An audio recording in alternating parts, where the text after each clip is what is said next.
What's up, y'all? I am Nick Danger, and you are now tuned into the art of MV. Welcome to my channel, and thanks for watching. Check it out.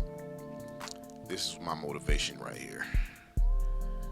So, it's a small little story. When I first got my MV, I had a little bit of buyer's remorse, simply because the 404 came out right after I bought mine, actually. And it looked like the 404 was what I was waiting on, and it's probably a really good product. But during the trial period, that motivated me to dig more into the MV. And once I dug into the MV, sampler aside, this is more like what I wanted, because this is a pocket version of my entire studio, right? In addition to that, there's an application that is like a DAW app that it's going to be married to. So I don't care what anybody says. I actually heard a guy say he was thinking about selling his MV because he was using Zenbeats and it had the same sound set and he could do things better with just Zenbeats. I'm like, well, what do you mean? Like, they're gonna be developing these things together, from what I can see. So I would think you want to keep your MV-1 for whenever they give us the granddaddy update, the one that's going to be further integrate these two. So let's go in on how far so far I've seen the integration is with the MV-1 and the Zenbeats app. And right now, it's, to me, it was really designed to do one thing. Was they knew people were going to complain about this screen. They already knew that this was going to be one of those things people were going to be like, oh man, are you serious? So they made it where you can either expand that screen to something this size, or at the minimum something the size of your phone, which was much bigger and has touch, tactile touch controls. As you can see, I can touch a slider on the mixer up and down. I can touch channels. I can move all kind of stuff around over here, man. Here's the clips I can play. Here, play clips. It can be in clip mode and mixer mode. I can bring up multi effects. I can do everything on that screen, right? When it comes to editing and arranging your sounds. All right, so whatever track that I'm on, I also have access to that track's compressor controls, the EQ controls, the reverb and delay send controls. So you have total control when you have this and this. And just like, I'm going to say it again, just like the previous MV, if you learn to use both, which you can right now, because when you use here, nothing's stopping you from using the stuff right here that makes sense to use right here. But when you're just like, the beat's still moving, like I could play, and I'll go to the master bus.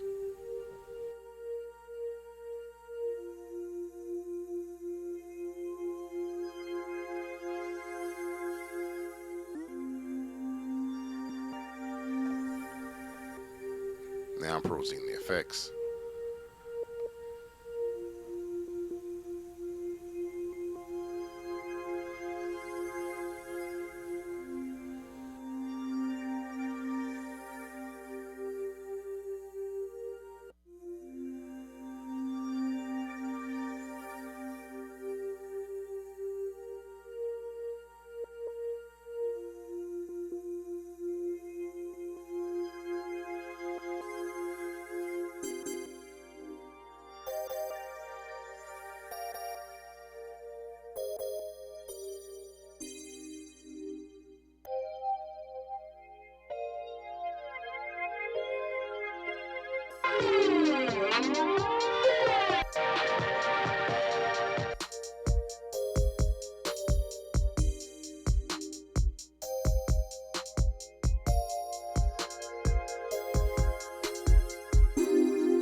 and you can just peruse everything just like that. I mean, having that kind of control in the editing phase is kind of cool. Let me show you. So I want to back out of that little track right here and bounce over here. So that track was made using the pattern mode at 130 BPM, just putting the laying the drums down there. And then I was able to replicate it again on a track that I hadn't been that I made just to do this with, so I can show you guys this part. So, so one thing that is just like the older MVs as well is that once you have a tight sequence going, like with enough tracks in it, once you have that enough, I took the exact same tempo from the previous track and I tuned the whole song. Now, this one thing about this thing right here is that every now and then, even though it has most of the information, and I'm referring to the app has most of the information. It doesn't have all the information. Like I changed the next song, the entire key is in D. Um, the entire song is in D, and it didn't transfer over here. The name of the project transferred over, and all the sequence did, but nothing else did. And this is what I'm thinking that one of the further integrations are going to have to make it tighter, where all the information tracks into it. Now, another cool thing I'm thinking that would probably be worthy of consideration is that the fact that if you are liking Zenbeats and you do have the unlock or you have the pro version, whatever, because you can transfer the song from here into Zenbeats just as a two track, and then you could further work on it in Zenbeats as part of the sequence, and then come back and add even more later. So I still think that this being kind of married to both this and this, and you could do the 8 tracks with the MacBook Pro or your Windows computer, but with iOS devices and Android devices, only 2 tracks. But I mean, what more do you really need? All you need is the sequence that you can loop back and forth, that you can just play outright. So I think that once the integration is tighter on that side, where what's going on in here reflects out there. See, right now, all you can do is set the stuff up and use it to do the editing and stuff like that. You're not going to, how can I say this? You're not going to be pulling sounds from the Zencore from the app. You're basically controlling what's in here, and you got a visual representation of what you're doing in here, and you're able to visually, instead of having to do with this screen with what I'm about to do now, you only have to just do drag and drop. So okay, so I hit this.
Cool thing is that if you can cut and paste something. If you don't like it, you just clear it. You just play it and see how it turns out.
and you just keep on fooling around with it, man.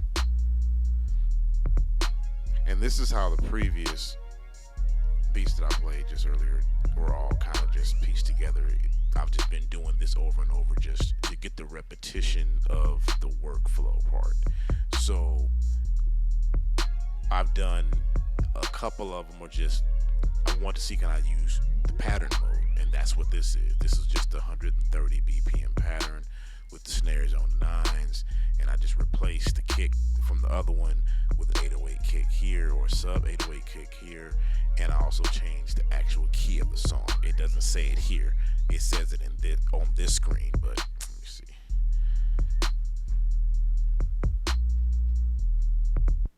We'll get into that another time. But and that's all really, man. That you can really do with it at this point, which leaves me to the thing that is most disappointing about that part is that it has no further integration so far.